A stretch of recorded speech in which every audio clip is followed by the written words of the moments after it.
What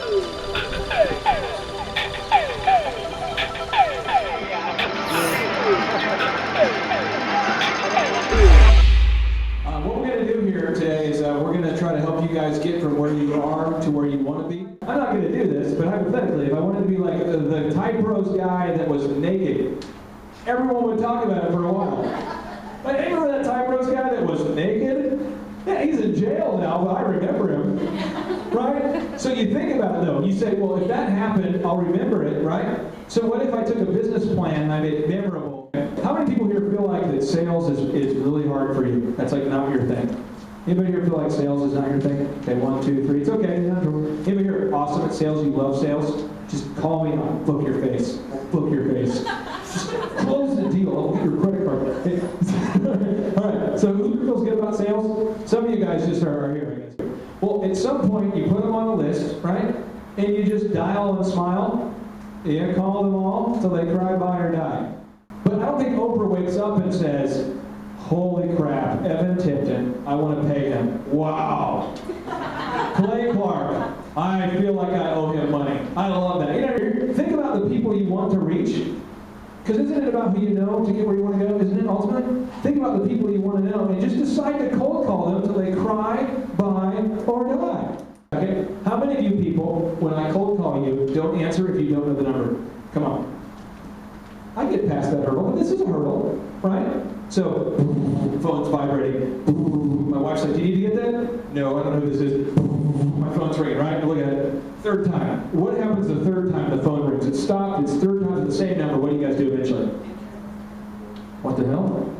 Hello? That's your shot right there.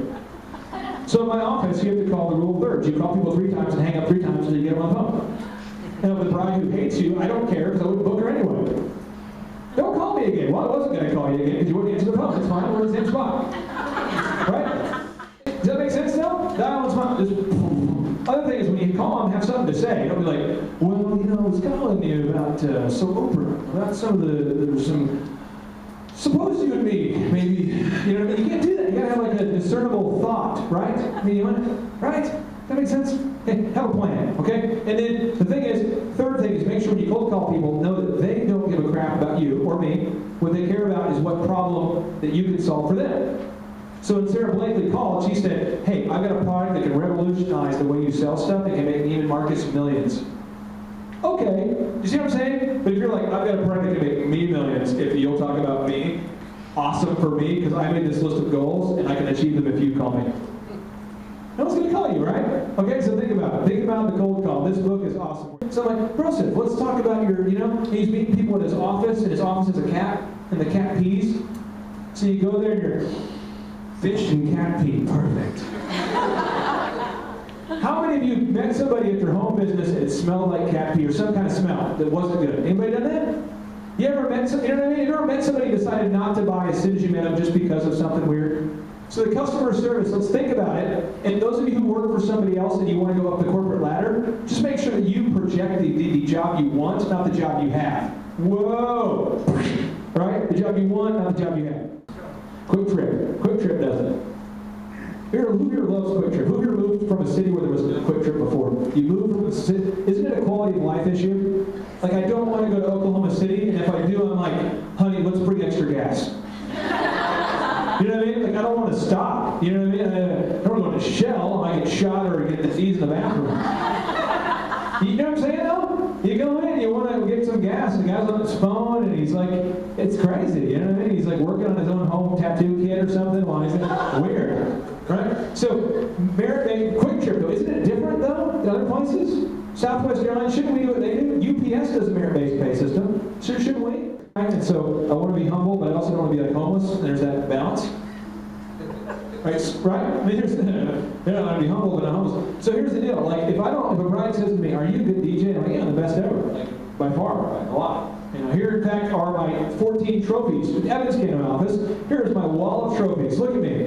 You know what I mean? Because I feel I'm good, but I also back it up and I keep track, you know. But the thing is, no one's going to know unless you share your story. Guerrilla Marketing 2.0, I'm going to give you 2 examples of press releases that will freak you out. Here we go. Example number 1, the Beatles land in the United States. Right? Anybody?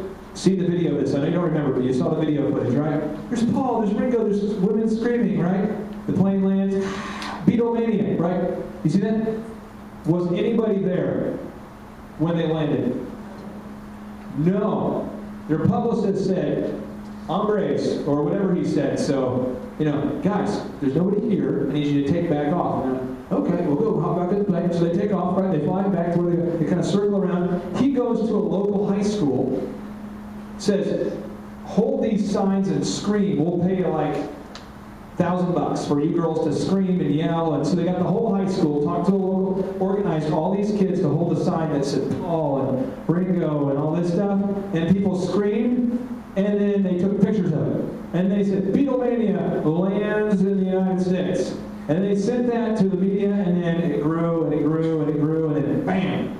You see what I'm saying? PR.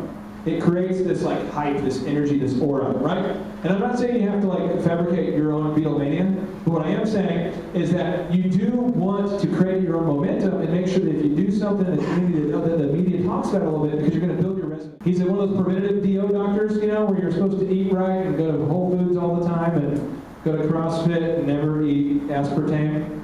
You know what I'm talking about? My wife's into this stuff. The birds, free-range birds. Who here eats free-range eggs? Like that matters to you? My wife cares about this. Now I eat them too. You know what I'm saying? Organic stuff where they pet the chickens before they kill them. Good chicken. Like Evan knows, I used to have double hoop earrings, and I used to hang around like quasi-rapper guys. But if you're thinking about success all the time, you find yourself in the office of like the founder of Quick Trip, which I've done, or the founder of Hobby Lobby, or George Foreman, or you start, because you think about it all the time, right? So you start taking actions. And once you start to take actions all the time, you start to what? Form habits, right? And once you form habits, then people start to form a reputation. They start to say, you have a reputation for being, right? And then once you have a reputation, you can exchange that stuff for compensation, and then that's where it's at.